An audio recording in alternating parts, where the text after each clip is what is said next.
While all Delhi residents will tell you they can see and feel the smoke and the toxic air, I also want to bring you how does it look with regard to data that is being mapped by our satellites. Take a look at this.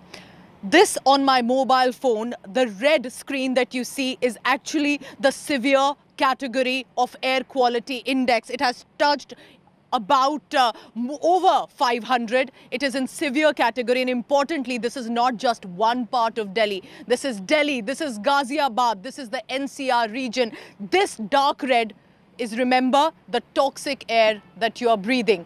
What does that mean for you and me? That actually means that with the air quality index at about 454 now in the evening, many areas are now showing alarming air quality. There are respiratory systems on exposure for people specifically facing issues. Anand Vihar, for example, recorded an air quality index of 487. Ashok Vihar was at 469. Bhavana, 480. Chandni Chowk, which is the old Delhi area, at 484. Even around the Mathura road, notched up to 450. Why is this so special and significant for today? What are the reasons behind the rise in pollution? A new study by the Center for Science and Environment has found that, according to them, among the local sources of pollution, vehicular traffic, the jams that you see on your roads, are the biggest contributor, which is coming in from locomotives, from cars. In its study, the report claims that vehicles have contributed more than half of Delhi's particulate matter pollution between 24th October to the 8th of November. Over the course of this week, we find that Delhi has experienced severe air quality pretty much at all times, barring the period between 1 in the afternoon and about 7 or 8 in the evening, primarily because the atmospheric boundary layer has comes down during that outside of that period. Over the next 48 hours, the air quality will remain in the very poor to severe category. The decision support system that IMD has put together suggests that transportation emissions and emissions from the nearby districts of Jhajjar and Sonipat are primarily responsible. High humidity, temperature also, little depth lower also, and wind speed is almost nil. So this condition leads to smoke coverage, whatever we could see actually. Right. So these 2 to 3 days the changes is less actually. Okay. So let us see. It will all depends on the winds. हम public transport को use करें ताकि कम से कम pollution हो सके, क्योंकि main pollution बढ़ाने का मेन कारण मुझे लगता है कि वाहन ही है जो जिसकी वजह से होता है ना जी। था इस बार लोगों ने ऐसा लगा जैसे गुस्से में आके, आवेश में आके लोगों ने पटाखे वगैरह ज़्यादा जलाए, ज़्यादा फोड़े, तो कहीं ना कहीं हम लोगों का भी हाथ साथ तो है ही है कुछ ना कुछ। हर साल दिल्ली में जैसी नवंबर का महीना आता है, जनता भी परेशान होती है और जनता को उनके अपने भाग्य पे छोड़ दिया जाता है। अभी हमें कोरोना हुआ था, लेकिन अभी हमें सांस लेने में बहुत दिक्कत हो रही है, लेकिन मजबूरी है, निकलना पड़ रहा है और ना चाहते हुए भी निकलना पड़ रहा है।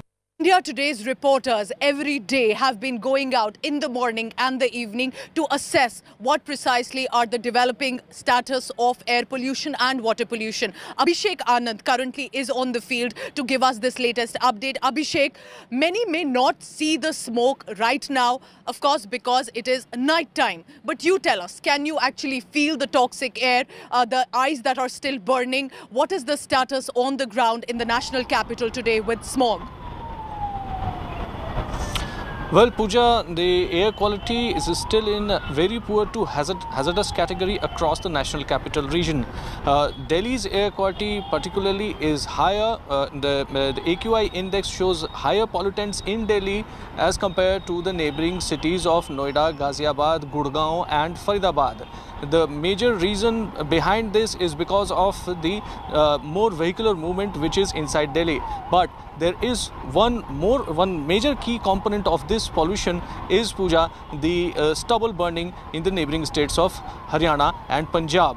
The satellite imagery also shows that most of the agricultural fire is spotted in these two nearby areas, which is also leading to a gas chamber like situation in the national capital. And with no political will and with no clear motivation to deal with such kind of problem, the people of Delhi are left to suffer and left to breathe this toxic air. Pooja. Abhishek Anand tracking all the latest. Of course, there are so many other reasons as well contributing, and therefore this report that we telecast just now for you has raised a lot of reactions. And 6 p.m. Prime is the show where your voice makes a presence. I put that question on our Twitter profile and we have been flooded with reactions. I want to bring you some of those users and what did they say. Are vehicles the biggest contributor to air pollution in Delhi? Let's begin. Now, one of the users by the name of Nikhil Gupta has said, time has come to use electric vehicles and use electric buses for public transport, like the BEST is doing in Mumbai now, gradually, but it is high time for Delhi as well. Let's take a look at another individual. Ashish Sharma, a photographer, has to say, if air pollution is caused due to cars, where does it go in summers?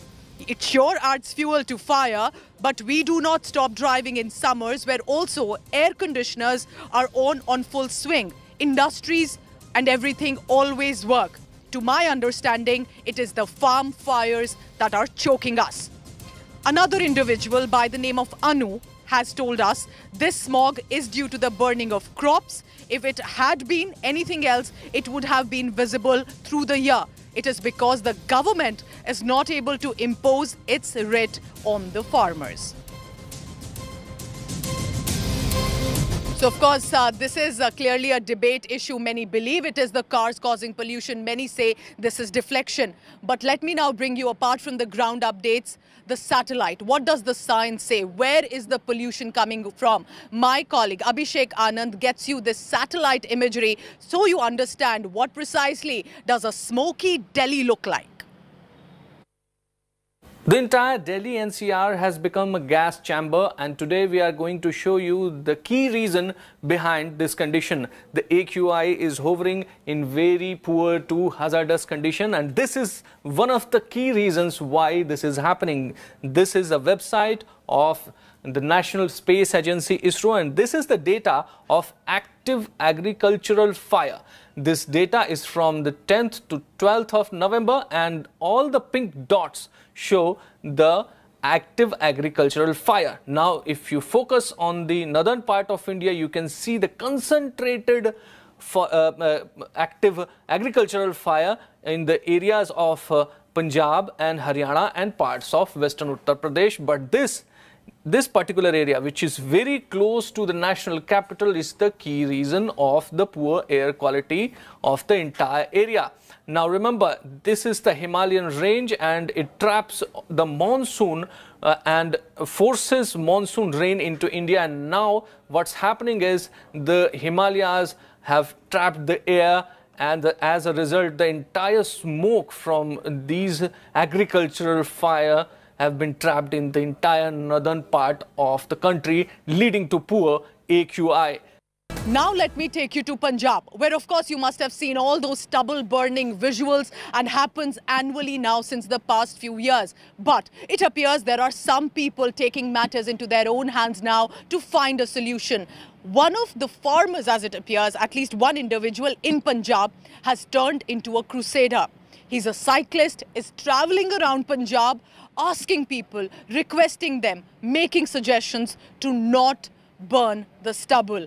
Is he making a difference? Aishwarya Paliwal, my colleague in Punjab, gets you this story.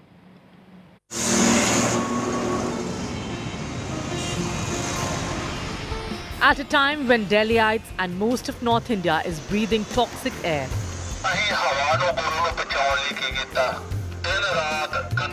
a man 400 kilometers away from the capital has taken up the mantle to stop farmers from burning stubble.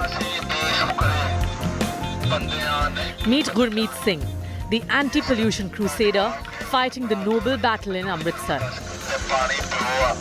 For 50-year-old Gurmeet, his cycle and his loudspeaker have been inseparable companions for over a decade. Guru Nanak Dev ji का ये श्लोक है, जपजी साहब में पढ़ते हैं रोज हम गुरु ग्रंथ साहब में, कि पवन यानी कि हवा, हवा मीनिंग ऑक्सीजन, ये हमारा गुरु है, पानी जो हमारा वो प्यो है, और धरती हमारी माँ है। इन तीनों चीज़ों को बचाने के लिए उनका हमारा देश है, उधर उस देश को पूरा करने के लिए मैंने ये मुहिम छेड़ रखी है।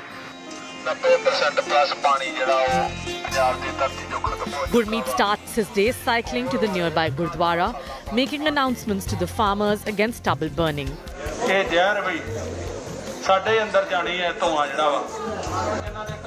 स्कूलों में जाता हूँ, गांव में भी जाता हूँ, स्कूलों में सुबह जाता हूँ, मैं 8 बजे स्कूलों के बाहर जाता हूँ, वहाँ बच्चों को बोलता हूँ कि अपने घर में जे पेरेंट्स को और टीचर को ये सवाल पूछना कि 8-10 साल बाद हमारे पानी पीने के स्रोत क्या हैं। पराली नहीं जला रहे, हम आने वाले अपनी नस्लों को जला रहे हैं। ये आज समझें ना समझें, पर कल को हमारे को ये समझना पड़ेगा कि हमने अपने हाथों से अपने घर चलाया है। From the Gurdwara, he moves to nearby villages, telling villagers about the harms of farm fires and its effects on the air we breathe. What you see behind me is testimony of the very fact that both the agencies and the governments, central government as well as state governments, are not taking the issue seriously, because of which a year on, when I am here in the same state at the same time, what I see around myself is the entire state still burning. This is Aishwarya Paliwal reporting for India Today with camera person Satya Ranjan. Welcome back. The world has got together in Glasgow, where the 26th Conference of Parties is currently on. There are different nations that have come together to look at the implementation of guidelines of the Paris Agreement goals to limit the rise in global temperatures. This is also controversial because the poorer nations, the developing countries, blame the richer countries that they do not contribute enough and expect the developing nations to do so. And therefore, with that conference, let us get you a ground update.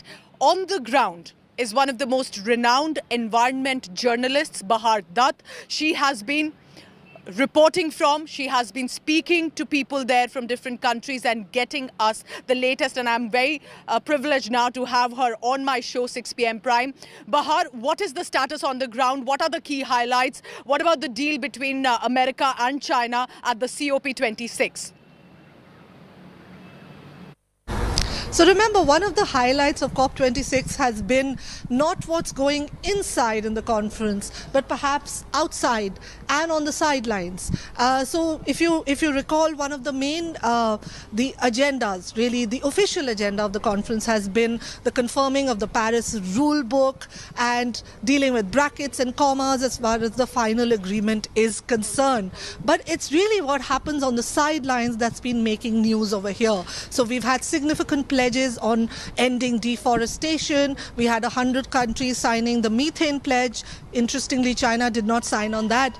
But one of the hallmarks of COP26 has been the bilateral talks, and US and China coming together. That was really the main news point day before yesterday. And what they essentially agreed on was to curb global temperatures to 1.5 degrees. Remember, this is the magical number which the COP presidency has been insisting on. This is the number that we need in order to make sure that catastrophic global warming doesn't take over the planet. But is it correct also that there are protests breaking out, Bahar, with regard to the same COP26? What sort of creative protests that we are looking at, and why are there protests in the first place on this COP26?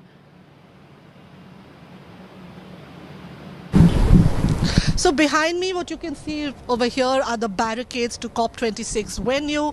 What the protesters have said really is that they plan to storm into the venue site if their demands are not met. The demands are very simple. Fossil fuels need to be kept in the ground. World leaders need to do much more when it comes to climate change. They want climate justice. They want climate action. Now remember, one of the sticky points of this conference has been the demand for money. There's been no money that has been put on the table by the developed world.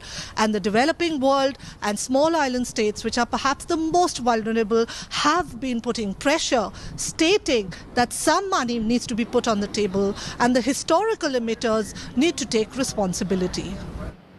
Thank you so much, Bahar Dutt, for speaking to us. Remember, Bahar Dutt's work for decades now, specifically on environment issues reporting, remains unmatched, and she joined us today on 6 p.m. Prime from Glasgow to give us the latest. Thank you so much, Bahar. So that is a wrap for now on 6 p.m. Prime, to bring to you that climate change, environment are important issues, and here on India Today, I will continue to bring that for you, and we will not let this be forgotten. Thank you so much for watching.